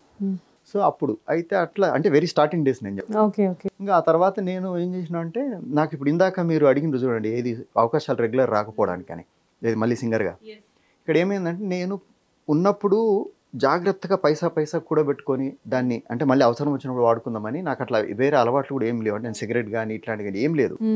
సో నా పాడినమా ఇంటికి వెళ్ళడము, మా పాపతో ఆడుకోవడము, సో ఇట్లా ఉంటుండే. సో అవన్నీ కూడబెట్టిన డబ్బులు నేనేం చేసిన అంటే, ఫ్రెండ్స్ నాకు అసలు ఏం తెలియదు, ఫ్రెండ్స్ ఎవరో ఏదో కొంటున్నారంటే నేను కూడా అక్కడ ఏదో కొనుక్కునేవాడిని, ఒక ఏదో చిన్న ప్లాట్ ఏదో. అయితే అవి నా అదృష్టానికి ఏంటంటే బాగా 20 times అట్లా అయ్యి ఏంటంటే బాగా డబ్బులు వచ్చేసరికి, నాకు ఎప్పటి నుంచో ఉంటుంది కదా, నేను బాగా ఒక ఏమీ లేకుండా హైదరాబాద్కి వచ్చి సైకిల్ మీద తిరిగినవాడిని అని, నేను ఆడి కొత్త కారు కొన్నా. కొనేసరికి ఏమైంది, అందరూ అసలు సడన్గా వీడేంద్రా బాబు ఇట్లా ఆడి కారు కొన్నాడు అని, రియల్ ఎస్టేట్ అని నా ముద్ర. ఇప్పుడు చాలా మంది బిగినింగ్ లోనే కొనేస్తున్నారు కదా ఆడి కార్. అదే కానీ అప్పుడు సో అట్లా అయ్యేసరికి ఏంటంటే 0 to ఇట్లా వచ్చింది కదా అనేసరికి అట్లా మన మీద ప్రచారము. అందుకనే నేను చెప్తుంటా అంటే చాలామందికి మన గురించి ఏమి ఎక్కువ చెప్పకూడదు, ఎందుకంటే ఇప్పుడు ఒక కీబోర్డ్ ప్లేయర్కి చేయికి దెబ్బ తగిలింది అనుకోండి, కట్టుకున్నాడు, ఏం చెప్తారు తెలుసా, మిగతా చాలామంది అంటే కొంతమంది 10 మంది చెప్పారు, కానీ 90 మంది కీబోర్డ్ ప్లేయర్లు ఆయన గురించి ఏం చెప్తారంటే, ఇప్పుడు వాయిస్తలేడన్నా, చెయ్యి రీపోయింది, అసలు రాదు, వాయించలేడు. కాదు, ఇది ఒక కైండ్ ఆఫ్ రాజకీయమా? సో ఇదే. సో ఇప్పుడు ఏంటంటే ఆయన పాడతలేడు, ఇప్పుడు ఆయన మొత్తం ఫుల్ టైం అంతా రియల్ ఎస్టేట్ తర్వాత దాంట్లో ఉంటాడు. 200 పైన సాంగ్స్ కంపోజ్ చేసిన జస్ట్ ఈ అంటే ఈ 6-7 yearsలో. అదే ఇట్లాగే నాకు లైక్ మైండెడ్ ఎవరైతే ఇప్పుడు నన్ను నమ్ముతారో వాళ్ళకి అన్ని పాటలు కంపోజ్ చేసిన తర్వాత కిరాక్ హైదరాబాద్ అని ఒక గేమ్ జరుగుతుంది, సారీ అంటే అది హ్యాండ్ రెజ్లింగ్. అయితే దానికి ఏంటంటే నేను ఆ కిరాక్ హైదరాబాద్ అనే టీంకి ముంబైలో తర్వాత ఢిల్లీలో జరిగినవి, అక్కడ ఆ టీంకి నేను కంపోజ్ చేసిన. సో దాన్ని నేను రేవంత్ పాడినాము. అయితే దానికి వర్క్ చేసిన కీబోర్డ్ ప్లేయర్ వాళ్ళు కూడా అంత దేవిశ్రీ ప్రసాద్ చేసిన వాళ్ళు. సో దానికి ఆ గౌతమ్ రెడ్డి గారని నెదురి మళ్ళీ జనార్దన్ రెడ్డి గారి అబ్బాయి ఆయన చెప్పి నాకు ముందే, నాకు తమ్ముడు ఇది మంచి హై క్వాలిటీ కావాలా, నువ్వు ఎవరిని యూజ్ చేస్తావో నాకు తెలియదు, ఎందుకంటే మనది అక్కడ మోగుతుంది, సో అక్కడ వాళ్ళందరూ పెద్దలతో చేపిస్తారు అని చెప్పింది. సో నేను కూడా అట్లనే చేస్తే అది వేరే టీమ్స్ కూడా మేము చూస్తుండే కదా, అది ఆ గేమ్ షోని చూస్తున్నప్పుడు మన కిరాక్ హైదరాబాద్ వచ్చినప్పుడు వాళ్ళు కూడా ఇట్లా అందరు వేరే టీం వాళ్ళు కూడా డ్యాన్స్ చేస్తుండే. సో అంత హిట్ అయింది ఆ పాట, ఒక 6 teams ఉంటే మనది కూడా అంత హిట్ అయింది ఆడ. సూపర్. సో ఇట్లాంటివి ఎన్నో ఉన్నాయి, ఇవి వదిలేసి మన మీద ఇట్లాంటి ప్రచారాలు చేయడము, సో ఇట్లాంటివి ఇవన్నీ ఏంటంటే ఇక అందుకని అన్నీగా మనం ఏదైనా జరగని మనకు వచ్చేది ఎప్పుడైనా వస్తుంది అని చెప్పేసి ఇక అట్లా చేసుకుంటూ పోతుంటారు అన్నమాట. అండ్ ఇండస్ట్రీకి వచ్చిన తర్వాత మీరు సాధించిన బిగ్గెస్ట్ అచీవ్మెంట్ అంటే లైఫ్లో అబ్బా ఎంత సూపర్ అచీవ్మెంట్ ఇది అనిపించిన సందర్భం ఎప్పుడు మీకు? నా ఫస్ట్ సినిమాకే నేను ఎవరైతే ఒక ఆరాధ్య దేవుడు అంటే నా గురువు అని భావించే బాలుగారితోని నా ఫస్ట్ పాటకే నాకు అవార్డు రావడం, best playback singer, best upcoming playback singer అని నేను ఆయన చేతుల మీద తీసుకోవడం, ఆయన ముందే పాడడం ఆ పాటని, ఇంకా అది బిగ్గెస్ట్ ఎక్స్పీరియన్స్. తర్వాత ఆడియో రిలీజ్ కూడా, ఈ చిత్రం ఆడియో రిలీజ్ అయినప్పుడు ఆ ఫస్ట్ క్యాసెట్లో ఫస్ట్ పాటనే నాది. సో ఈ ఫస్ట్ పాట ఢిల్లీ నుంచి గెలిదాకా ఈ పాట పాడింది రవివర్మ. అన్ని స్టేజ్ మీద రావాలనుడితోటే ఇక నాకేం గుర్తులేదు అప్పుడుగా, అంటే మొత్తం అన్కాన్షియస్గా స్టేజ్ మీదకి పిలిచిన వారికే గుర్తుంది తప్ప నేను పోయిన ఆడ నిలబడితే నా గురించి ఏం చెప్పిండ్రు ఏమీ తెలియదుగా, మొత్తం అంత ఎగ్జైట్మెంట్కి గురైపోయాను. ఎందుకంటే అసలు నేను నెవర్ ఎక్స్పెక్టెడ్ కదా, అంటే పాడాలని ఉండే కానీ అంత పెద్ద ఇటే అంటే అట్లా ఫస్ట్ సాంగ్ నాదే ఉంటుందని లేకపోతే అట్లా వస్తుందని అట్లా. సో ఇట్లాంటివి తర్వాత బాలుగారు నాకు ఫస్ట్ నేను కంపోజ్ చేసిన దాంట్లో పాడడం, ఇట్లా చాలా ఎక్స్పీరియన్స్ ఉన్నాయి. అంటే ఇంకా ప్రతిదీ అంటే ఇప్పుడు నన్ను బాగా ఇప్పుడు ఒక ఆయన ఏమన్నాడంటే, ఆయన కోటి గారి దగ్గర ఒక పాట రికార్డ్ చేస్తున్నారు, ఒక తెలుగుదేశం పాట. అయితే అది అప్పటికే అది టాక్ బ్యాక్ బటన్ ఆన్లో ఉంది. అయితే 1 నిమిషం అమ్మా అని చెప్పారు కోటి గారు. అన్న తర్వాత ఆయన వచ్చిండ్రు, ఆయన యాక్టర్ ప్లస్ ఎమ్మెల్యే అనమాట. అయితే ఆయన వచ్చి ఏమన్నారంటే ఎవరు పాడుతున్నది అన్నారు. అంటే ఎందుకు సార్ ఏంటి అని అంటే, నేను ఎంతోమంది సింగర్స్తో పాడించిన కానీ ఈ పిల్లోడు గొంతులో బాలుగారు లాగా లేదు కానీ ఏదో అట్రాక్షన్ ఉంది అని అన్నారు. అయితే ఇప్పుడు అది కనుక రికార్డెడ్ ఉండింటే ఇప్పుడు వేరే వాళ్ళైతే ఏం చేస్తారంటే, నాకు వేరే వాళ్ళకి డిఫరెన్స్ ఏంటంటే, సార్ ఇందాక మీరు ఏదో చెప్పింది కదా సార్, కొద్దిగా మళ్ళీ చెప్పండి సార్ రికార్డ్ చేసుకుంటా అంటేనేమో ప్రూఫ్ ఉండాలి. ఇప్పుడు అంతా ఓకే. ప్రూఫ్ కావాలి, నాకు అదేంది ఇదేందంటే మస్తు చెప్తావు తీ అనుకుంటారు. సో ఇప్పుడు ఆయన అట్లా అనేసరికి ఇప్పుడు ఎంత హ్యాపీ అనిపిస్తుంది. చాలా ఏం మామూలు కాంప్లిమెంట్ అది. బాలు గారి తర్వాత నేను ఎంతమందితో పాడించినా కానీ ఈ పిల్లోడు గొంతులో ఏదో ఉందంటే అయితే నేనే చెప్తా, మీరు చెప్పకండి. నేను అప్పటికే వింటున్నది, ఎందుకంటే టాక్ బటన్ పొరపాటున ఆన్లో ఉంది. సో నేను రాగానే మళ్ళీ చెప్పిండ్రు ఆయన, చెప్పగానే చాలా చాలా థ్యాంక్స్ సార్ అని చెప్పిన. సో ఇట్లాంటివన్నీ ఇంకా నేను వీలైనంతవరకు ఏం చేస్తాను అంటే, నేను ఆల్రెడీ సాడ్ అంటే నా చిన్నప్పుడే మదర్ చనిపోయింది. అంటే నేను ఒక డిగ్రీ అయిపోయి ఎప్పుడైతే మళ్ళీ మదర్ దగ్గరికి అన్న దగ్గర నుంచి అయిపోయి పోదాం అనుకున్నానో మదర్ చనిపోయింది. అయితే బాగా ఏడ్చేటోడిని, కానీ మళ్ళీ అనిపించింది మదర్ నేనేం మంచి కావాలనుకునే కదా, ఇట్లా ఏడ్చుకుంటే ఎన్ని రోజులు ఉంటాం మళ్ళీ అని. సో అట్లా వచ్చిన కదా. సో అందుకని ఏంటంటే నేను వీలైనంతవరకు హ్యాపీ. ఎవరైనా ఇప్పుడు మా ఇంట్లో కూడా, మా ఇద్దరికి ఏదైనా గొడవ అయితే కూడా నేను ఏం చెప్తాను అంటే అన్నీ వింటా. ఇప్పుడు ఏమంటావు మరి, ఒకవేళ ఉండాలనుకుంటే ఉండొచ్చు, లేదంటే మనం అన్నీ ఎన్నో తెలుసు తీసుకొని వెళ్ళిపోవచ్చు. కానీ ఇక్కడ వెళ్ళిపోవడం ఉండడం ఇవన్నీ కాదు క్రైటీరియా. హ్యాపీగా ఉండాలి, బీ హ్యాపీ ఆల్వేస్. వీలైతే ఒకరు నవ్విచ్చు, లేకపోతే సైలెంట్ ఉండు, కానీ అనవసరంగా హర్ట్ చేయొద్దు అనేది నా ఫీల్. కానీ మీరు ఎంత చేసినా, ముఖ్యంగా లేడీస్ మనల్ని నమ్మరు, ఏది మంచిగా నమ్మరు. వీలంత వరకు చాలా తక్కువ మంది మంచిగా నమ్మరు, మిగతా వాళ్ళందరూ దొంగలనే నమ్ముతారు. నేను చూసిన, మీరు చూసినో లేదు. Madam house వైఫా? మేడం ఏంటి ఏమన్నా ఇలాంటి బ్యాక్గ్రౌండ్ ఏమన్నా ఉందా? ఏం లేదు. మ్యూజిక్ లవరా? మ్యూజిక్ లవర్ అంటే ఒక్కోసారి, కానీ అంత చిన్నపిల్లలాగా ఆమె చాలా మంచిగా వంట చేస్తుంది, మంచి రుచికరమైన. సో బట్ లోకం గురించి ఎక్కువ తెలియదు, చాలా తక్కువ చదువుకుంది. సో అట్లా స్టార్టింగ్లో కొంచెం ఇద్దరికి బాగా ఇబ్బంది అవుతుండే, కానీ ఇప్పుడు చాలా మంచిగా అర్థం చేసుకుంటుంది. అంటే ఇప్పుడు నేనేం చేసినా అసలు ఆమెకి అనవసరం. మన ఫ్యామిలీని, నన్ను నా కూతురుని మంచిగా చూసుకుంటుండా లేదా. ఓన్లీ డాటరా మీకు? అంతే. పాపను కూడా ముందు ఏమన్నా సింగర్ చేయాలి అలా ఏమన్నా ఉందా? ఏం లేదు, ఆమెకి ఏమి ఇష్టం ఉంటే అది. ఎందుకంటే ఇప్పుడు నాకు సింగర్ ఇష్టం ఉంటే వీళ్ళు చేసింటే నాది ఇప్పటికల్లా పరిస్థితి. అంటే నేను ఇందాక చెప్పిన కదా, ఏం నేర్చుకోకుండా వచ్చినా కానీ, బట్ ఈ జర్నీలో చాలా నేర్చుకున్నా. అంటే నాకు హాలీవుడ్ మ్యూజిక్కి ఒకవేళ ఇచ్చినా కూడా నేను చేయగలుగుతా. అంటే నాకు అంత అంటే కసి, లేకపోతే నేను అన్నిటిని అబ్జర్వ్ చేసిన. మ్యూజిక్ డైరెక్టర్ అంటే ఏంది, కంపోజర్ అంటే ఏంది, మ్యూజిక్ కంపోజర్ ఏం చేస్తాడు, మ్యూజిక్ డైరెక్టర్ ఏం చేస్తాడు, ఆ డిఫరెన్స్ ఏంది, తర్వాత ఇవన్నీ అట్లా బాగా అబ్జర్వ్ చేసి, లేకపోతే అసలు రాగాలు ఎట్లా.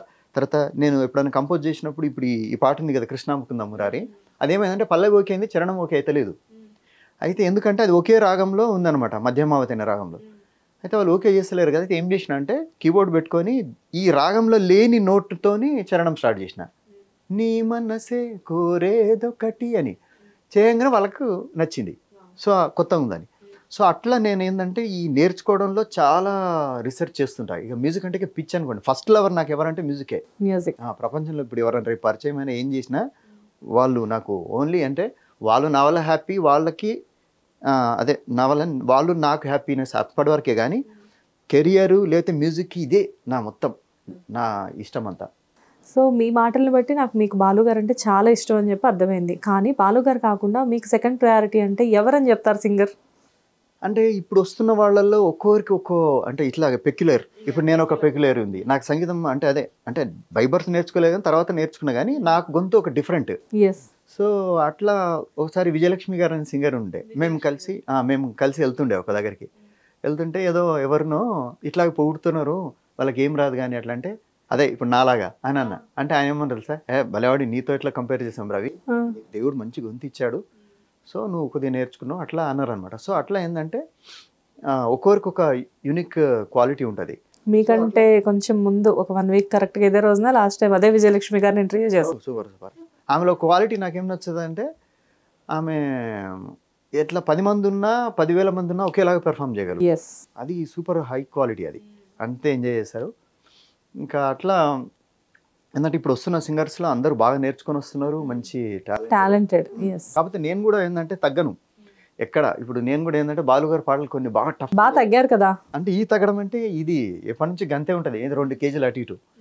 ఇది కొద్దిగా బాగా తింటే మళ్ళీ 2 కేజీలు పెరుగుతా, లేదా 2 కేజీలు తగ్గుతా, కానీ ఒకటే వెయిట్ ఆల్మోస్ట్ 2000 నుంచి. అప్పుడు చక్రి గారితో కూడా కొంచెం లావైన. తగ్గడం అంటే ఈ తగ్గనని చెప్తున్నారా? ఈ తగ్గని అంటున్నా, తగ్గేదేలే. సో నేను కూడా ఏం చేస్తా అట్లే. అందుకని బాలు గారి పాటలు అయితే ఇప్పుడు వస్తున్న మెలోడీస్ ఏమైనా ఉంటే పాడి అప్పుడప్పుడు నా ఇన్స్టాగ్రామ్లో అట్లా పెడుతుంటాను అనమాట. సార్ యాక్చువల్గా మీరు ఇప్పుడు అంటే మూవీస్లో ఆల్రెడీ కొన్ని మూవీస్లో కూడా మీరు ఆర్టిస్ట్గా వర్క్ చేశారు కదా, సో సింగర్స్ గురించి అందరి గురించి మీకు తెలుసు. అయితే మీ ఫేవరెట్ యాక్టర్ ఎవరు? నాకు వాస్తవానికి ఏంటంటే బాగా ఈ బాడీలో స్పార్క్ ఉన్న హీరోలు అంటే ఇష్టం, అంటే అట్లా బాగా ఇష్టం. కానీ అంటే ఇప్పుడు అంటే ఎన్టీఆర్ గారు ఉన్నారు అనుకోండి, దానవీర శూరకర్ణలో ఏమంటివి మా అట్లా అంటే అట్లా పాత్ర చేయగలిగినాడు. మళ్ళీ బావా నీకు అది తెలియదా అని అంటే కృష్ణుడిగా మళ్ళీ అంటే అంత వేరియేషన్ అయింది, అంత ఇట్లా అట్లా ఇష్టం. తర్వాత ఇప్పుడు చిరంజీవి గారి డాన్స్ కానీ, తర్వాత ఆ న్యాచురల్, సో ఆ స్టెప్స్ ఎంత న్యాచురల్గా ఉంటాయని అట్లా. తర్వాత ఇప్పుడు జూనియర్ ఎన్టీఆర్, అల్లు అర్జున్, రవితేజ గారు అయితే ఎంత న్యాచురల్గా చేస్తారు. సో అట్లా మీరు నాకు తెలిసి మీరు అందరు మంచి ఫ్రెండ్స్ కూడా, మీరు రవితేజ అప్పుడు అంటే నన్ను గుర్తుపడతారు. కాకపోతే వాళ్ళు కూడా తమ్ముడు అదే బాగున్నారా అంటారు, అట్లా రవి బాగున్నావా అంటారు అట్లా కలిసి. సో అట్లా అయితే ఈ వీళ్ళందరూ బాగా ఇష్టం. కానీ ఈ మధ్య ఏమైందంటే ఈ లోకంలో అంటే బయట సమాజంలో యాక్టర్స్ ఎక్కువైపోయారండి. మీరు వాళ్ళని గుర్తు కూడా పట్టలేరు. అంటే సింగిల్ టేక్లో ఆస్కార్ లెవెల్లో నటిస్తున్నారు. అంటే అయ్యో భగవంతుడు నాకు ఆల్రెడీ డబ్బులు ఇచ్చాడు, మనకి ఎందుకండి డబ్బులు అంటాడు. తీరా చూస్తే వాడు పెద్ద మార్జిన్ పెట్టుకుని ఇట్టాడా, లేకపోతే మనకి అదే పెద్ద ఆల్రెడీ పెద్ద ఇది ఉంటాడు. సో పైకి మాత్రం ఇట్లా నటిస్తాడు. లేదా అట్లా ఇంకోరేమో బాగా నమ్మేటట్టు ఏదో చెప్తారు. సో అంటే మనం గుర్తు కూడా పట్టాం సింగిల్ టేక్లోనే. ఇప్పుడు చిరంజీవి గారు లేకపోతే వీళ్ళందరూ అంటే వీళ్ళు ఒక్కోసారి రీటేక్ తీసుకుంటారు, ఎందుకంటే అది వాళ్ళు చేస్తున్నది యాక్టింగ్ అక్కడ అంటే కెమెరా ముందు చేస్తారు వాళ్ళు. కానీ వీళ్ళు కెమెరా లేకుండా ఈ లెవెల్లో ఆస్కార్ లెవెల్లో నటిస్తున్నారు. అసలు వాళ్ళని చూసి అయితే ఓరు నాయను వీళ్ళ ముందర ఈ చిరంజీవి గారు వీళ్ళందరూ ఏంది పాపం అట్లా అట్లా అనిపిస్తుంది. అంటే చూడండి అంత పెద్ద నటులు అయిపోయారు ఇప్పుడు సొసైటీ. సో అన్ని కైండ్ ఆఫ్ పీపుల్ని మీరు బాగా దగ్గరగా చూస్తున్నారు రెగ్యులర్గా. అంటే ఈ అబ్జర్వేషన్ కొద్దిగా ఎక్కువ కదా ఫస్ట్ నుంచి కూడా. సో అందుకని నాకు కొన్ని అర్థమైపోతుంటాయి. అందుకని ఏంటంటే సైలెంట్ ఉండాలి కొద్దిగా. అందుకే రోజు ఏదో ఒకటి చెప్పే కదా, లైఫ్లో కానీ మ్యూజిక్లో కానీ ఏదో ఒకటి నేర్చుకుంటూనే ఉంటారు రోజు. సార్ చాలా వరకు మీరు అన్ని ప్రయత్నాలు చేసేసారు కదా, మీరు ఇంకా నేను ఇది చేయాలి అని చెప్పేసి అనుకున్నది ఏంటి మీ విష్? అంటే నాకు ఎడిటింగ్ మీద బాగా గ్రిప్ ఉందండి. అంటే ఇది మ్యూజిక్ బాగా ఎడిట్ చేస్తా కదా. అంటే ఒకసారి ఒక డైరెక్టర్ ఏమన్నాడంటే 7 నిమిషాలు ఉన్న రెహమాన్ సాంగ్ చూస్తలేరా, మహేష్ బాబు సాంగ్ చూస్తలేరా, మన ఎందుకు మీరు ఊకే అట్లా అదే 3 నిమిషాలు 3.5 నిమిషాలు అట్లా కట్ చేస్తారు ఆ బీజం పెద్ద అంటే, సార్ వాళ్ళ సాంగ్ చూస్తారు మన చూడరు, ఎందుకంటే వాళ్ళు బ్రాండెడ్ ఆల్రెడీ. అట్లా అని నాకు ఎడిటింగ్ బాగా తెలుసు. అంటే కరెక్ట్ ఎక్కడ కట్ చేస్తే ఎంత ఇది బాగుంటుంది, లేదా ఏ మ్యూజిక్ చిన్న అదే కొన్ని ఏంటంటే కీబోర్డ్ ప్లేయర్స్ వాయించారు వాళ్ళు, కానీ ఎక్కడో ఉన్నది పీక్ నేను ఇక్కడ పెట్టి అది దాన్ని అట్లా చేస్తాను అనమాట. ఈ గ్రిప్ వల్ల నాకేమనిపిస్తుంది అంటే నేను ఒక సినిమా డైరెక్ట్ చేయాలి అంటే, డైరెక్షన్ అంటే ఇట్లా బాగా మంచి తెలిసిన కెమెరామెన్ ఇట్లా పెట్టుకొని చేయాలి. ఎందుకంటే ఎడిట్ మీద బాగా గ్రిప్ ఉంది కదా. సో ఎక్కడ వేస్ట్ అనేది ఉండకుండా నేను చూసుకోగలుగుతా. కాబట్టి నేను కనుక చేస్తే అరే ఏముందిరా స్టార్టింగ్ టు ఎండింగ్ ఎక్కడ లాగ్ లేకుండా అనేటట్టు చేయాలని ఉంది. రియల్లీ వెరీ నైస్ అండి. It was really wonderful interview. మీరు మా కోసం టైం తీసుకొని మా స్టూడియోకి రావడం, మంచి ఇంటర్వ్యూ ఇవ్వడం, అందులో వాల్యుబుల్ థింగ్స్ ఎన్నో మాకు తెలియనివి మీరు చెప్పడం, we are very happy about this అండి. Thank you. మీకు తెలిసినవి కొన్ని ఉంటాయి, నేను నేర్చుకోవాల్సినవి. కాకపోతే మీరు ఎక్కువ మాట్లాడే ఛాన్స్ ఇవ్వలేదు కదా, కాబట్టి నేను ఇప్పుడు నా నుంచి అట్లా అనుకున్నారు మీరు. తర్వాత నేను కూడా నాకు కూడా చాలా హ్యాపీ. అంటే హిట్ టీవీ అంటే మామూలుగా ఏదో అంటే నాకు తెలియదు కదా, ఇంతకుముందు ఎక్కువ చూడలేదు. సో అట్లా అనుకున్నా. కానీ మీరు ఇప్పుడు నన్ను అడిగిన ప్రశ్నలు కానీ లేదా నేను మీతో పంచుకున్న విషయాలు నాకు చాలా చాలా హ్యాపీ అనిపించింది. సో హిట్ టీవీ ద్వారా మళ్ళీ మిమ్మల్ని ఇట్లా కలుసుకున్నందుకు నేను కూడా I'm very happy. Thank you sir. Thank you so much.